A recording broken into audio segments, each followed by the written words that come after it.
They called you lazy when you couldn't get up, when you missed deadlines, when you stared at the wall for hours and couldn't explain why. But no one saw the war happening inside your head. No one understood how heavy it was to carry the weight of your own mind while pretending to be okay in front of everyone else. They saw the missed messages, the slow replies, the undone tasks, but they didn't see how much energy it took to even exist. It's to hold it together, to fight battles no one applauded you for winning, to show up to work, smile at the cashier, or just brush your teeth when all you wanted was silence, rest, escape. You know what the hardest part was? Not the trembling hands or the racing heart.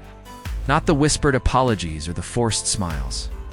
It was the feeling that something was wrong with you. Profound sense of I am not enough. That clung to you like a shroud. It's making every breath a little harder, every step a little heavier. The irony was that you were giving so much of yourself to the world, but were holding back the one thing it needed the most, your truth. You were tired, really tired, not just from lack of sleep, but from being strong for too long, from always showing up for others, from always being the one who figures it out. At some point, your body said, no more. And instead of compassion, you got judgment. Instead of help, you got labeled. That's the problem with this world. It glamorizes hustle, but shames burnout. It celebrates the finish line, but ignores the broken bones you dragged to get there. It forgets that mental exhaustion is real, that emotional fatigue is just as valid as physical pain, that sometimes rest isn't laziness, it's survival. You were struggling, yes, but what did you do? You struggled in silence. Why? Because the world applauds strength, not struggle.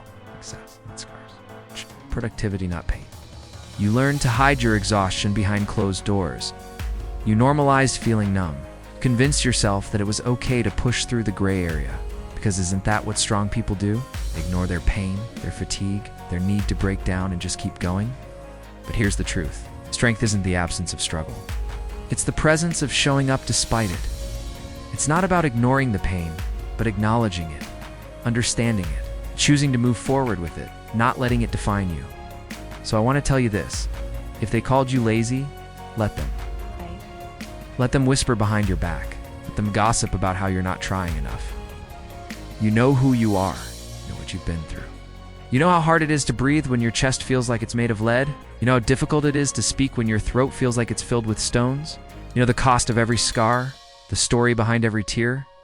You are the author of your own life, not the characters in your head. Don't let their limited vision of you overshadow your truth. Their words are like pebbles thrown into a pond, creating ripples that reach you, but never touch the depths of who you are. Stay true to yourself. Stay honest with your journey. One day, the right people will see your strength, not your struggle. This too shall pass. This season of exhaustion, this chapter of fatigue, these moments of feeling not enough, they won't last forever. Just like every season, this one too shall pass. You will find your strength again. You will rediscover your passion. You will rewrite your story. But until then, be kind to yourself. Rest when you need to. Lean on those who love you. Most importantly, keep going. Keep going, because you're stronger than you think, braver than you believe, and more loved than you can imagine. Rest if you must. But don't ever let shame rewrite the truth of your strength.